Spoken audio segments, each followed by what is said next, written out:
Good evening, all of you. Myself, Vivekanand Mishra, and today I am going to teach you. आज मैं आपको बताने जा रहा हूँ कि रिसर्च के बारे में रिसर्च क्या होता है। और रिसर्च जैसे कि दोस्तों, अगर हम रिसर्च पढ़ते हैं तो रिसर्च में कुछ ऐसी टर्मिनोलॉजी होती हैं जिनको जाने बिना हम रिसर्च नहीं पढ़ सकते। तो वैसे तो रिसर्च में बहुत सारी टर्म्स हैं, बहुत सारे इम्पोर्टेंट टर्म्स हैं, लेकिन कुछ ऐसे टर्म्स हैं जिन्हें पढ़ना ज़्यादा ज़रूरी होता है और जिनके बिना हम रिसर्च को समझ नहीं सकते। तो आइए आज हम वही देखते हैं, रिसर्च की डिफिनीशन और रिसर्च के क्या क्या टर्म्स है उसको हम पढ़ते हैं। तो पहले हम देखते हैं इंट्रोडक्शन, मतलब रिसर्च ये वर्ड कहाँ से आया है, इसका मतलब क्या है।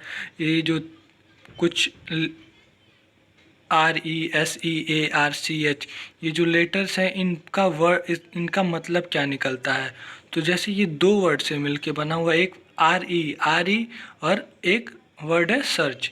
RE अलग है और सर्च अलग है। RE मतलब किसी भी चीज़ को अगर दोबारा किया जाता है तो उसके सामने RE लग जाता है। जैसे रिप्ले, रिएक्शन या कुछ भी जिसके सामने RE लग गया वो मतलब दोबारा हो रहा है।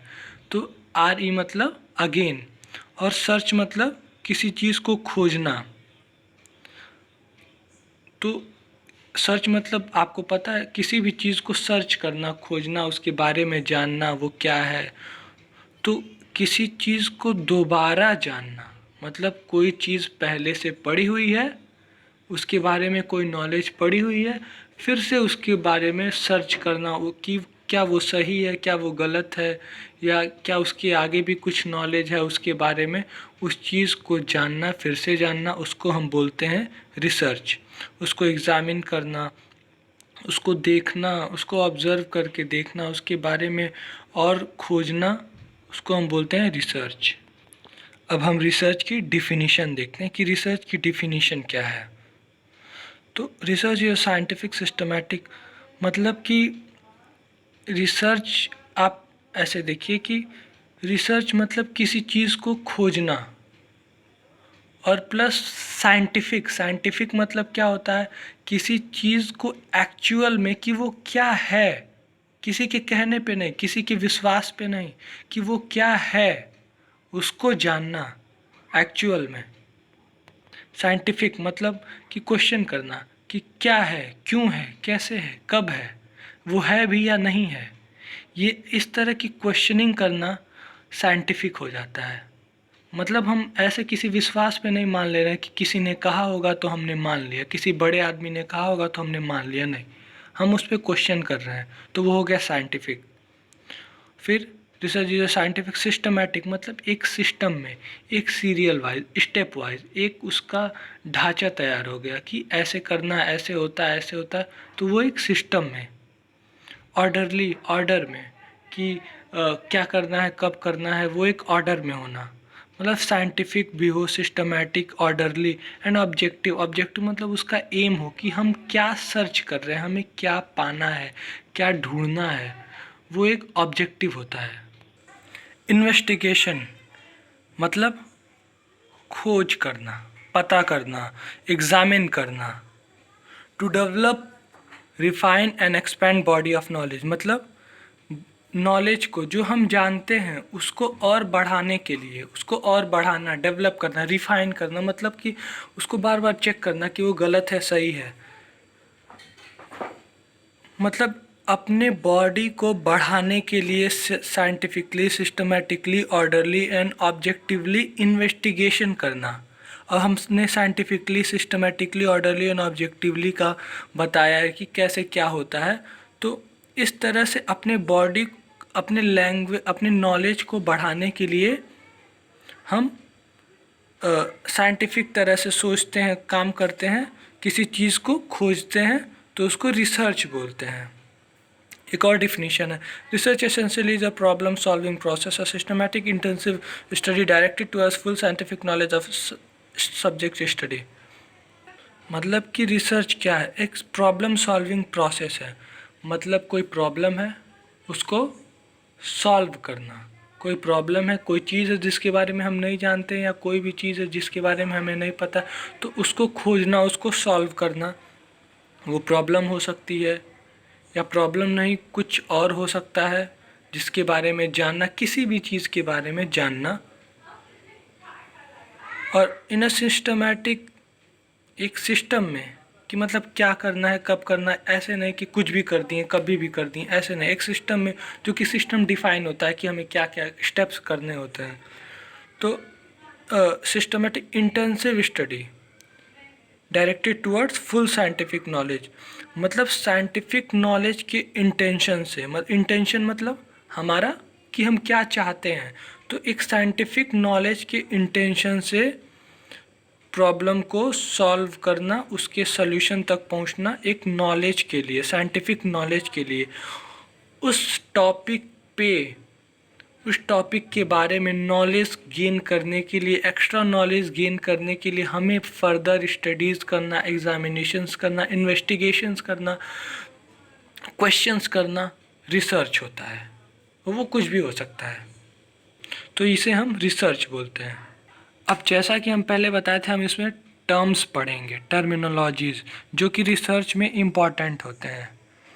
तो फैक्ट्स, फैक्ट्स क्या होते हैं? फैक्ट्स मतलब कोई भी चीज़ जो है, जो सच है, जो तथ्य, जो सच है। फैक्ट मतलब तथ्य होता है जो कि सच है, जो कि प्रेजेंट है या हो चुकी है, सच में हो चुकी है। ऐसा नहीं किसी के विश्वास पे, किसी ने कहा है या कहीं से सुना है, बस आपने ऑब्जर्व किया है, उसको देखा है, वो साइंटिफिकली प्रूव्ड है, उसको हम फैक्ट्स बोलते हैं।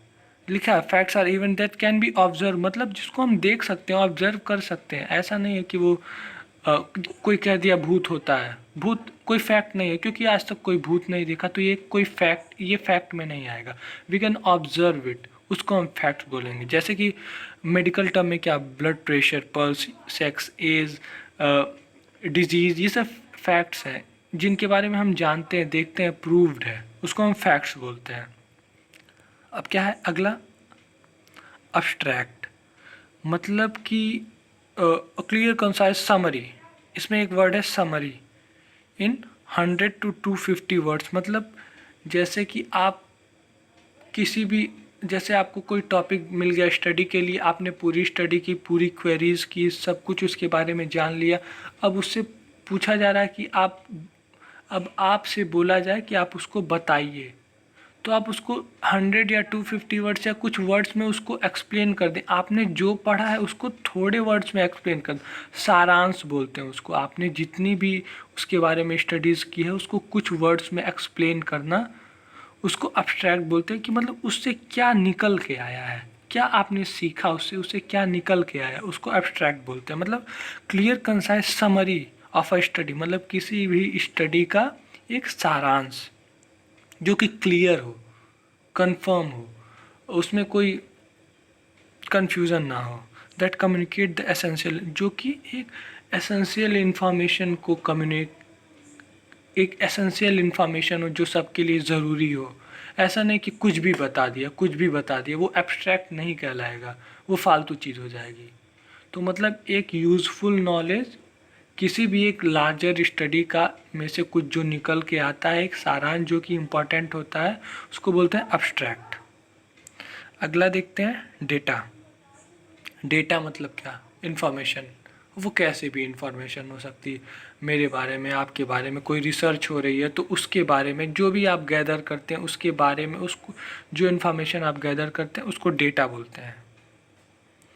Information that is collected during study, किसी भी रिसर्च या स्टडी के दौरान आप जो भी कलेक्ट करते हैं, रिसर्च में बता रहे हैं कि एक रिसर्च के दौरान आप जो भी कलेक्ट करते हैं, जैसे कि आप किसी विलेज में गए, उसमें कलेक्ट किए कि इस गांव में इतने लोग हैं, इतने लोग इस डिजीज़ से पीड़ित हैं, इतने लोग इस डिजीज़ से पीड़ित हैं, इनको ये हुआ है, ये इतने लोग हेल्दी हैं, वो एक डेटा हो गया, इंफॉर्मेशन, डेटा।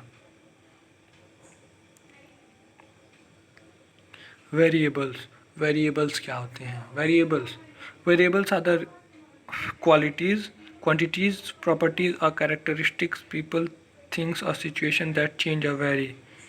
वेरिएबल्स क्या होता है? वो कोई भी चीज़, कोई आदमी, कोई चीज़ या कोई भी कैरेक्टरिस्टिक, कुछ भी जो बदलता हो, जिसकी वैल्यू बदलती हो। जैसे मैथ्स में भी होता था x y z, late the value of x भी 4, मतलब एक्स की वैल्यू बदल सकती है, 4 भी हो सकती है, 10 भी हो सकती है। उसी तरह रियल रिसर्च में जिसकी वैल्यू बदलती रहती है उसको वेरिएबल्स बोलते हैं। यहाँ लिखा है थिंग्स और सिचुएशन दैट कैन चेंज और वेरी। अब देखते हैं टाइप्स ऑफ वेरिएबल्स। वेरिएबल्स के टाइप्स कितने होते हैं? Dependent variable, independent variable, demographic variables और एक्सट्रेनियस वेरिएबल्स। तो पहला देखते हैं डिपेंडेंट वेरिएबल क्या होता है। Dependent variable is the response, हाँ आप खुद पढ़ लीजिएगा जो नोट्स में लिखा हुआ, मैं बस आपको एक्सप्लेन कर रहा हूँ कि वो क्या होता है। और डिपेंडेंट वेरिएबल मतलब कोई भी चीज़ जो किसी के वजह से हो रही है, मतलब जो अफेक्ट हो रहा है, जो हमें प्रभाव दिख रहा है, किसी कुछ हो रहा है उसकी वजह से जो इफेक्ट दिख रहा है वो डिपेंडेंट है। डिपेंडेंट नाम ही से पता चला वो डिपेंड है, वो किसी भी कंडीशन पे, किसी भी चीज़ पे डिपेंडेंट है, मतलब कुछ हो रहा है तो उसकी वजह से जो इफेक्ट हो रहा है वो डिपेंडेंट वेरिएबल होता है। और यहाँ लिखा है डिपेंड रिस्पॉन्स और effect due to manipulation of independent variable. Manipulation मतलब किसी भी चीज़ का होना, करना। तो इंडिपेंडेंट वेरिएबल के होने से लिखा है यहाँ पे effect due to the manipulation of independent variable, मतलब इंडिपेंडेंट वेरिएबल में कुछ होने से या इंडिपेंडेंट वेरिएबल के होने से जो भी इफेक्ट या रिस्पॉन्स दिख रहा है, जो भी इफेक्ट दिख रहा है हमें, वो होता है डिपेंडेंट वेरिएबल। अभी मैं आपको एग्जांपल भी दूंगा। पहले देखिए इंडिपेंडेंट वेरिएबल अब क्या होता है। इंडिपेंडेंट वेरिएबल मतलब कि जो भी हो रहा है, इंडिपेंडेंट वेरिएबल एक्टिविटी और stimulus which is manipulated bye researcher, मतलब कि जैसे आप किसी भी टॉपिक पे रिसर्च कर रहे हैं तो आप जो भी काम कर रहे हैं, जो एक्टिविटी कर रहे हैं, वो हो गया इंडिपेंडेंट वेरिएबल। जैसे मैं नॉर्मल लाइफ का एग्जांपल दे रहा हूँ, जैसे एक फुटबॉल है, तो मैं एक समझ लीजिए रिसर्चर हूँ, तो मुझे जानना है कि इस फुटबॉल पे अगर एक पैर मारते हैं तो इस फुटबॉल का क्या होगा। तो हम रिसर्चर हैं, हम उस पे पैर मार रहे हैं, ये इंडिपेंडेंट है क्योंकि ये हम मारे या ना मारे ये तो मेरे ऊपर है, तो ये इंडिपेंडेंट है। अब लेकिन पैर मारने से उस पर क्या इफेक्ट हो रहा है, उस बॉल पे क्या इफेक्ट हो रहा है, वो डिपेंडेंट है। मतलब फुटबॉल किधर जा रही, इधर जा रही, उधर जा रही, ये डिपेंडेंट है। मतलब इंडिपेंडेंट क्या है कि जो कर रहा है वो इंडिपेंडेंट है, और जो हो रहा है, जो इफेक्ट हो रहा है, वो डिपेंडेंट है। साफ साफ है, जो कर रहा है, जो एक्टिविटी कर रहा है, जो एक्टिविटी करने जा रहा है, हम रिसर्चर जो कर रहे हैं वो इंडिपेंडेंट है। जैसे हम फुटबॉल पे पैर मार रहे हैं तो वो इंडिपेंडेंट है। अब पैर मारने से वो फुटबॉल कहीं हिल रहा है या कहीं जा रहा है, मूवमेंट हो रहा है, वो डिपेंडेंट है। मतलब उस पर जो इफेक्ट हो रहा है वो डिपेंडेंट है। ठीक, हम मेडिकल लाइफ की भी बात करते हैं। जैसे अगर कोई नर्स है या कोई पेशेंट है तो वो, जैसे उसे फीवर है तो उसके लिए वो कुछ मेडिसिन ले रही है, तो वो जो मेडिसिन लेना है, जैसे कोई मेडिसिन फीवर है, पैरासीटामॉल ले रही है, उसे नहीं पता, उसे चेक करना है कि क्या पैरासीटामॉल से फीवर जाता है, तो वो पैरासीटामॉल ले रही है, तो ये इंडिपेंडेंट है। और उस पैरासीटामॉल लेने से क्या इफेक्ट हो रहा है बॉडी में, दैट इज डिपेंडेंट वेरिएबल। समझ में आ गया इंडिपेंडेंट और डिपेंडेंट वेरिएबल। अब अगला देखते हैं डेमोग्राफिक वेरिएबल।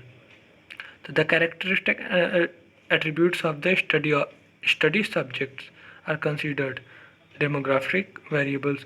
मतलब हम जिस भी टॉपिक पे, जिस भी सब्जेक्ट पे स्टडी कर रहे हैं, जिस पे रिसर्च कर रहे हैं, उसका कैरेक्टरिस्टिक्स, उसके क्वालिटी को जानना जो हम उसके बारे में जान रहे हैं, वो हो गया हमारा डेमोग्राफिक वेरिएबल। जैसे कि हम किसी गांव में गए और एक पॉपुलेशन पे कुछ रिसर्च कर रहे हैं या स्टडी कर रहे हैं, तो अब वो जो पॉपुलेशन है उसके बारे में जानना कि कैसे लोग हैं, उनकी एज क्या है, उनकी एजुकेशन क्या है, उनका इकोनॉमिक स्टेटस क्या है, ये सब हो गए डेमोग्राफिक वेरिएबल्स। ठीक, उनका रिलीजन क्या है, उनका मैरिटल स्टेटस क्या है, ये सब क्या हो गए मतलब उनके बारे में, उनके कैरेक्टरिस्टिक, उनके एट्रीब्यूट्स के बारे में जानना जो होता है, जो उनके एट्रीब्यूट, उनको बोलते हैं डेमोग्राफिक वेरिएबल्स। अगला क्या है? Extraneous variable. एक्सट्रेनियस वेरिएबल क्या होता है कि मतलब वो चीज़ें जो रिसर्च की हिस्सा नहीं है, रिसर्च का पार्ट नहीं है। एक्सट्रेनियस आप नाम से देख लीजिए, एक्स्ट्रा मतलब एक्सटर्नल, मतलब जो बाहरी रिसोर्सेज हैं, बाहरी चीज़ें हैं जो कि रिसर्च का पार्ट नहीं है, लेकिन वो रिसर्च को अफेक्ट भी कर सकती हैं। मतलब यहाँ लिखा हो the factor that are not the part of study, मतलब वो रिसर्च का पार्ट नहीं है, स्टडी का पार्ट नहीं, लेकिन वो इस रिसर्च को अफेक्ट कर सकती हैं। उनके वजह से मिसअंडरस्टैंडिंग हो सकती है, कन्फ्यूज़न हो सकता है, उसको बोलते हैं एक्सट्रेनियस वेरिएबल्स। सैंपल क्या होता है? What is sample? सैंपल क्या होता है? तो यहाँ पे हम लोग का जो वेरिएबल्स, जो हम पीछे वेरिएबल शुरू किए थे, वेरिएबल्स खत्म, और अगला टर्म क्या है? सैंपल। मतलब कि जो हम रिसर्च कर रहे हैं, उस जो रिसर्च कर रहे हैं उस पे रिसर्च करने के लिए हम क्या चीज़ लिए हैं, हम किस चीज़ पे स्टडी कर रहे हैं, पॉपुलेशन पे स्टडी कर रहे हैं, किस कहाँ पे स्टडी कर रहे हैं। तो जिस चीज़ पे स्टडी कर रहे हैं, जिस चीज़ को हम सेलेक्ट किए हैं टेस्ट के लिए, उसको हम सैंपल बोलते हैं। अगला क्या है? एजम्पशन। एजम्पशन मतलब जैसे कोई चीज़ प्रूव्ड ना हो, जैसे हम कोई रिसर्च कर रहे हैं तो रिसर्च करने के लिए हम कुछ एज्यूम करते हैं कि हम मान सकते हैं कि रिसर्च में ऐसा के लास्ट में ऐसा हो सकता हो, मतलब वो प्रूव्ड ना हो, लेकिन हम उसको ऐसा हमने मान लिया। जैसे कि हम मैथ्स में देखते हैं, जब मैथ्स में क्वेश्चन सॉल्व करते हैं तो हम पहले ही मान लेते हैं let the value of X be ये, या एक्स की वैल्यू ये होगी, या इसकी वैल्यू एक्स होगी, मान लेते हैं, लेकिन वो प्रूव्ड नहीं होता। प्रूव तो हम लास्ट में करते हैं।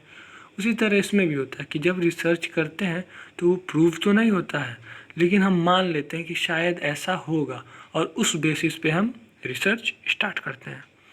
Review of literature. Review of literature क्या होता है?